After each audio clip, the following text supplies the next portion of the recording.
Modern Chinese poetry, including new poetry, refers to post-Qing Dynasty Chinese poetry, including the modern vernacular style of poetry increasingly common with the new culture and the 4th of May 1919 movements, with the development of experimental styles such as free verse, but also including 20th and 21st century continuations or revivals of classical Chinese poetry forms. Some modern Chinese poetry represents major new and modern developments in the poetry of one of the world's larger areas, as well as other important areas sharing this linguistic affinity. One of the first writers of poetry in the modern Chinese poetry mode was Hu Shih. Background. The historical and linguistic background to modern Chinese poetry involves a long classical Chinese poetry tradition, written or chanted in specialized literary forms versus modern changes both in vernacular varieties of Chinese as well as the development of and exposure to various other poetic traditions from modern Europe and the United States, both directly and indirectly through Japanese literary sources. Thus,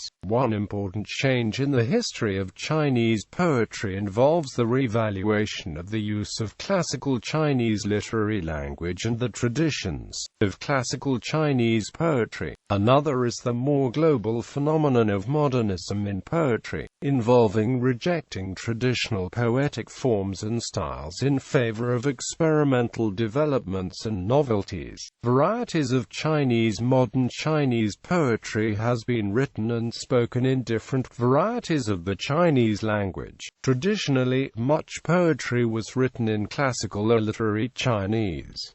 Some modern poetry is still written. Also used in Chinese poetry are other varieties of Chinese, such as Standard Chinese and other types of Mandarin Chinese, Cantonese, Minnan, Hakka, and Shanghainese. Socio-political change. Modern Chinese poetry developed within a context of major socio-political changes, and some of the poets were directly involved with these as members or leaders of some of the parties involved in consciously influencing the course of historical developments. The 19th century had been one of upset to traditional Chinese ideas and institutions, as China went through a period of successive loss of sovereign control and self-determination as a nation and internal struggles for political power of an often violent military nature. The First Opium War fought between Great Britain and China resulted in the Treaty of Nanking, which ceded Chinese control of 5 treaty ports and all of Hong Kong Island to the British. After the Second Opium War, the First Sino-Japanese War, and other conflicts, China had lost control of important parts of its territory to Britain, France, the United States, Japan, Russia, Portugal, Germany, and other colonial powers, which are documented in a series of unequal treaties.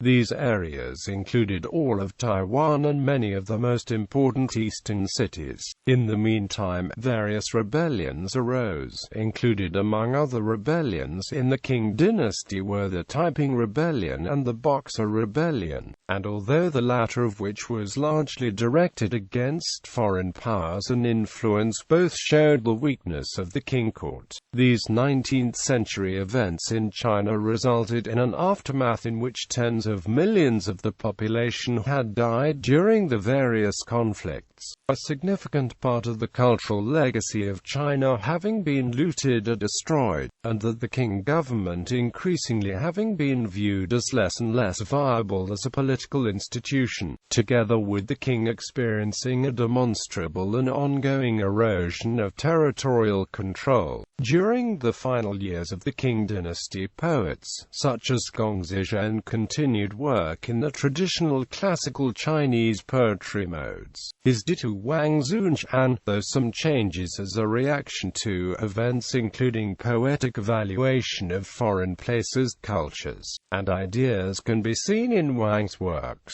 Gong Zizhen was quite disturbed by the condition of the empire, and Wang Zunshan traveled widely in the course of his diplomatic duties, including to Japan, the United States, London, and Singapore. Such experiences and the associated poetry would prove to be harbingers of the development of modern Chinese poetry in the 20th century, and into the first part of the 21st century.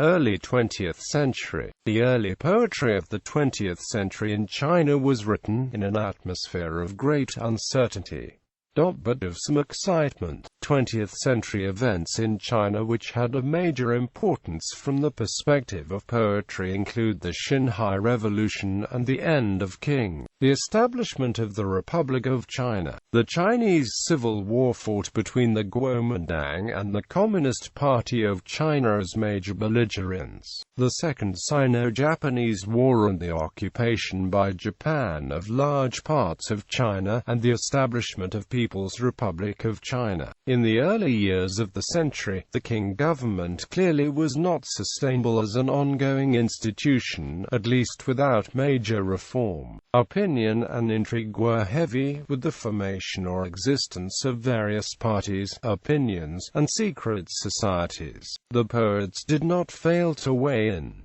The Southern Society, formed in 1909, opposed the Qing government but advocated writing traditional poetry. Its leader, Liu Yazi, continued to write in classical Chinese until the early 1920s.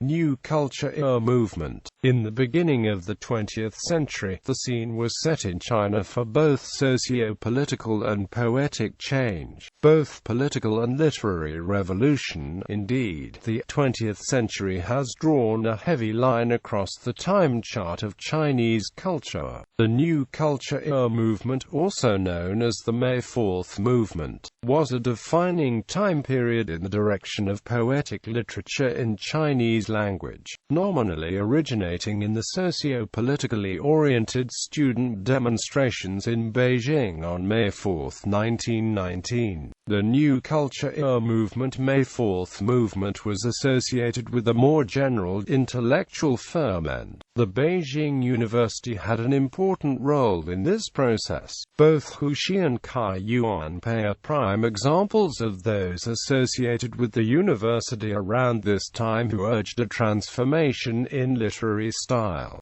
deprecating the use of classical Chinese, in favor of embracing written vernacular Chinese. Hu Shih, Zhu Ximo, Guo Moruo and some of poets followed this path towards a more modern literature, through the use of a more colloquial writing style. This, together with a Western influence, can be seen in other authors, such as Wen Yeduo. International influence. The early 20th century was also a period in which the world's other linguistic and cultural traditions of poetry greatly influenced Chinese poets, partly as a result of colonialism. For example, Lin Hangtai grew up in Taichung, on the island of Taiwan, which was then under Imperial Japanese control, with its resultant Japanese-oriented educational system, and so wrote all of his early poetry in Japanese. The presence of European colonies on the mainland and the islands of Hong Kong and Macau also provided sources of international influence. Attendance at university in Europe, Japan, or the United States provided another source of international influence on Chinese poets, or future Chinese poets, such as Zhu Ximo or Lu Xun. Societies. The formation of various literary or poetic societies played an important role in the developing movement of modern Chinese poetry. Among these societies of the Crescent Moon Society, the League of Left-Wing Writers, and the Silver Bell Poetry Society, publications. A number of magazines or other publications also played an important role in the developing movement of modern Chinese poetry. One of the important early publications for modern Chinese poetry was New Youth, or Le Jeunesse, which published poetry written in vernacular Chinese by Hu Shih and Lu Banong as early as 1918. Continuing the classical tradition, some authors of poetry in the first half of the 20th century continued to write pleasantly in the traditional meters and with more or less of the traditional manner. A major example of this is Mao Zedong, the first chairman of the Communist Party of China and leader of the People's Republic of China for nearly 30 years, who continued the tradition of Chinese governmental officials writing classical Chinese poetry. Many of Mao's popular poems can be seen to chronicle moments during his rise to power, from his early Changsha through Reply to Mr. Lu Lia's later 20th century. By the midpoint of the 20th century, Imperial Japan had been decisively defeated as part of the process of World War II. The Kuomintang had retreated to bases in Taiwan and some other islands, where they began to establish regional control, and the Communist Party controlled most of the Chinese mainland. Many of the poets of the first half of the 20th century were already dead, imprisoned, in exile, or subject to strong political pressures to make their work conform to the expectations of the ruling governmental bodies. This was part of a trend which would continue throughout the next few years. Through the so-called White Terror in Taiwan and the Cultural Revolution on the mainland, the Cold War was one of the factors which contributed to the pressure on poets to produce patriotic poetry, and since then there has been some influence wrought by various political campaigns and plans. Amateur poetry societies. Amateur poetry societies have a long history on the mainland and on Taiwan. Towards the end of the 20th century, Ming and Qing-style poetry contests were held in towns and cities around Taiwan, which sometimes wrote poems in contests. One type of these poems were known as hitting the bowl poems, because of the old-fashioned method of limiting the time to compose a poem by the time being regulated by burning an inch of incense stick to which a thread suspending a coin over a bowl was attached. When the incense stick burned up, the thread burned through, and the coin sounded an alarm when it hit the bowl below. Watches may have replaced incense sticks, but the hitting the bowl name remains.